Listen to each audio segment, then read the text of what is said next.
Welcome to the channel. Today, we are going to explore how to create a card on the Trello app using your mobile device. Trello is a powerful tool for organizing tasks and projects, and knowing how to add cards efficiently can make your workflow much smoother. First, open the Trello app on your phone. Next, select the board where you want to create a new card. Then, find the list where you want to add your card.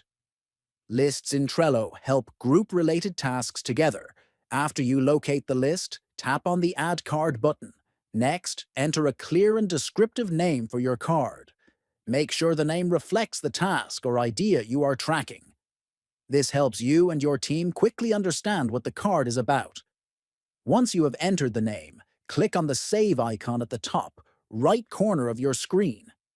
Your new card will now appear in the selected list, ready for further details, such as due dates, labels, or attachments. Finally, you can tap on the card to add additional information, assign members, or set deadlines. Remember to subscribe to the channel, give this video a like, and share it with your friends.